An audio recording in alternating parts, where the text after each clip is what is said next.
being able to force those live ball turnovers, because they usually mean you get points out of them. Something you can always rely on. It was interesting because Mark Daigneault said not to oversimplify things, but transition defense was so important for the Thunder getting back into that game 3. Obviously had to knock down some shots. And the transition defense, humongous. And Pippen, once again, Dort. Back iron, no good on the 3 coming out of the timeout. Final minutes here of this first half. Almost every single possession, Michael, there was a screen from a big man as Aldama yet again on the floor. And if you're the Thunder right now, you want to continue to turn over the Grizzlies. You've had great success at really, forcing those empty possessions for them. And right now, it's about the free throw line. Who can keep which team off that free throw line? Jackson using his size to turn around shot. About 41 seconds away from closing time. A lot of pressure on the Grizzlies here. There's Bane. See how much he tries to get things going on the offensive end. Good recovery. E was open momentarily. Thunder shut it off nicely. Pippen keeping the dribble alive. Trying to keep him out of the lane. It looks like there was a block momentarily, but Aldama. This team looked like it was trying to make a miraculous fourth-quarter comeback. 11 seconds left. You got to make them run time off the clock. Man, that is a big-time shot. My goodness, got Scottie Pippen Jr. on his backside. And he's able to just control him from there. And the Thunder get some points coming out of the timeout as Pippen Jr. again from down. Looking forward to seeing how the Thunder rises to the challenge of adversity and answers the call. We'll see it here. Certainly a situation that OKC has been in, and you get more points coming out of a timeout. SGA already into double digits, and we know what a big paint team, Michael, this Grizzlies squad is and how much they rely on getting inside. That's right, and right now the Grizzlies are just taking every 3 they can get. Which is going to deflate things a little bit for the Grizzlies here with 3:14 left to go in this first half. See how that changes things as the Grizzlies just continue to run. Just Ace and Wallace to the cup. Well played. Kennard got him with the strip. We see Luke Kennard into the mix tonight. Back in this rotation. They're going to reset here as we come up on the 2-minute mark left in the quarter. Memphis can cut this thing to 7 right here, and that is Aldama. Well, we created a lot of good looks. Couldn't convert them, but we got to stay the course. Well, how do you get Ja going? Looks like Ja's getting to the paint but not finishing. How do you get him going in the finish out the half? Yeah, he's doing a great job getting into the paint, and those are the shots he usually makes, so we keep old with what they are building here in OKC. It is a scary proposition for the rest of the league. I had the opportunity to, as John Morant, that pick and pop with SGA and Holmgren is really tough to close out on. Boy, that's a tough shot. Desmond Bane. Wide open looks for Holmgren as he knocks down the 3.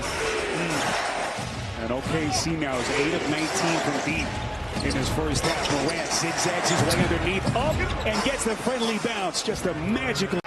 He's almost been pedestrian by his own standards over the first game plus of this series. Again, just 15 points in game 1. And they're still up 18. Brian Jackson, boy, he's hit a couple of those tough. This has fared well from beyond the arc. 8 threes on the day, but he established the mismatch in the post, which I think has helped the Memphis Grizzlies offense. That last Thunder whistle against Alex Caruso. Here's John Conchar getting some run. Out to Pippen, 4 to shoot, knocks into the paint, and he goes glass. And he's headed. It's wild to think that they didn't have those 2 guys healthy together until February. Hartenstein, again, remember that injury, missed the first 15 games of the season. Holmgren obviously had his hip injury. Just think of how quickly they put it together. Ja Morant. 6 rebounds. They're 6 of 6 as a team at the line. Memphis yet to shoot a free throw. Grizzlies at 37% from the floor so far in the game. Bane on the drive, flips it up, and gets the roll. Desmond Bane with his second 20 points as the 3 goes from the corner from Wiggins to push the lead to 15. It's the fewest first quarter points since December 15 from Memphis, which was number 2 in the NBA in scoring during the regular season.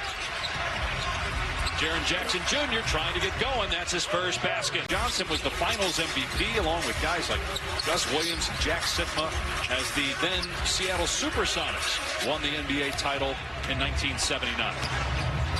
Incredibly for OKC, Shai Gilgeous-Alexander is 1 for 6, and they still have 63 points with a 30 now regular season. All 4 of those games lopsided victories for OKC, by the way. They haven't seen an OKC team this year this energized by a playoff crowd. That's what you're seeing out of the Thunder. Bagley inside, gets the layup. Before insider reported after our report on courtside about John Morant getting a second injection today. As you see the alley-oop there to Bagley. Tomorrow on ESPN and ABC with 4 games. Turnaround 3, around and out for Thompson, and boarded by Bain. Oklahoma City awaits the winner Sunday on ABC in Game 1. Thunder had the best record in the NBA this season, 7th best in NBA history. Pippen on the foul line. His jumper is good, and it's a 20. It's their 3rd and 4th options, but the other night in Sacramento, P.J. Washington, Najee Marshall, Brandon Williams, those guys showed up for 43 points. They had 7 in the first half. It's got to be everybody chipping in offensively for Dallas. And Davis looks to be okay as Jackson scored 5 of 15 from the floor. Morant penetrates, got caught in the air. Great pass, though. Hits the cutting Edey for Memphis. Marshall, and that one was 90% down and then popped out. Morant behind the back, gets past Christie. Spinning in the lane into traffic, lobs underneath, and putting it in is Bagley. And facing the 2-seed Houston Rockets in the first round with Reggie Miller and Allie LaForce, Kevin Harlan, and here we go, and John Morant right off the bat with the pesky defense on him of Moses Moody. As it is on a nightly basis, it's all about matchups. So the size of Moody, can that distract John Morant? To say, if there's one statistic you just looked at during that break that stands out, what would it be? Points off turnovers. Right now, 18-5 advantage for the Warriors. Bain with a runner. Another one, and he has done that, bad ankle and all. 20 points tonight. Moody will pick him up.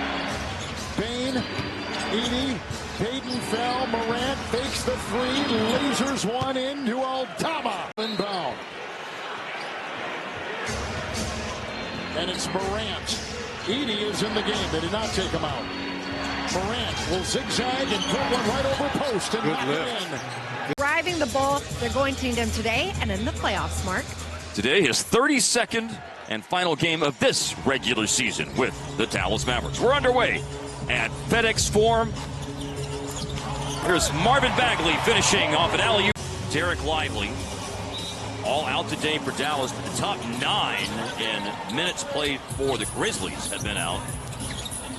But their reserves, man, fair play to them. They have really looked good today. J-Hub is among them. Denver. Early January, Dallas played here and lost. Early March, Memphis played in Dallas. And that was in the just immediate days after the Kyrie Irving ACL injury, and a very short-handed Mavericks team that night fell to the Grizzlies. John Morant, Desmond Bain closed the game and helped Memphis pull away after that thing was tied. And coach, you're going to give me some run. I'm going to show you something. Exactly. That's what these games are about, man.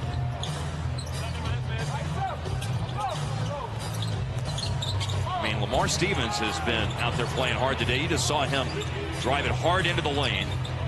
Gave the ball up. Stevens has it back. And here is Stevens with a short bank shot. Dallas shooting 14% from long range. And so off we go to the final 12 minutes of the regular season.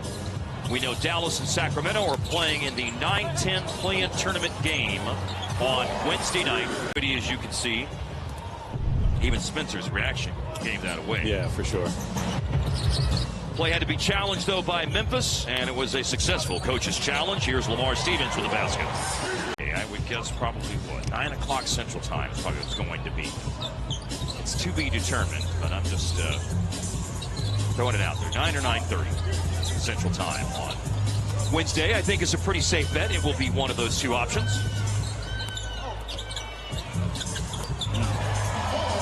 Laz didn't box out Porter, and it cost him a second chance score. One thing with Porter is he has size. There was a time where he only stood at the three-point line, but doing a lot more with his game now. Kennard lost his balance, and Aldama with a floater. Jackson, Morant, Kennard, and Aldama.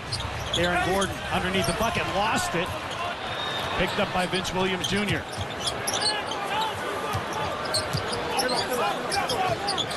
Six Denver turnovers so far. Jaren screens, pick and roll, pick and pop, down the well it goes, a little half hook foul. And the Grizzlies didn't go to the floor for a tie up there, and it cost them a three-point make by Jamal Murray. Over the top, Edey backhands it in. And they can get that every. One thing they like to do right here, partners, defend without fouling here early in this fourth quarter.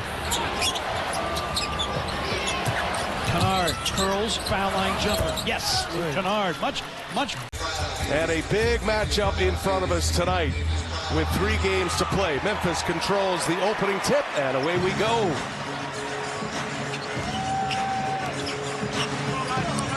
Ja Morant and the Grizzlies coming off a win against Charlotte. Morant gets up the first shot, and that's how the day matters. On the other side, Zach Edey told me for Memphis, every game matters. We can't really look past one. No one wants to be in that play-in. We are focused on our next game, guys. Both teams aligned.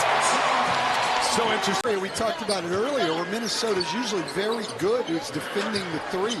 They give up the third fewest and have the 6th best percentage defense against the three. But tonight, as Ja Morant shoots another one and knocks it in. Opponent's best offensive player. Now, unfortunately for the Grizz, as you reported earlier, Jalen Wells is out due to a right wrist fracture and facial lacerations, guys. But I'm so happy to report that he returned back to town yesterday as we upgraded, gets to face his former college roommate. That, of course, is Jaren Jackson. Thank you, Shannon. Tap is won by the 7'4" Zach Edey. Memphis with the basketball. Most recent game for Memphis on Saturday. They were in Detroit, took down the Pistons, which is hard to do these days. After timeout play to perfection, and they do it from either side of the floor. Desmond Bane quickly on top of Mark Foden. 5 points off the bench for Nick. Jackson, Morant, Edey, Wells, Kennard playing together. And Morant finds Edey at the... Scottie Pippen's in to run the point.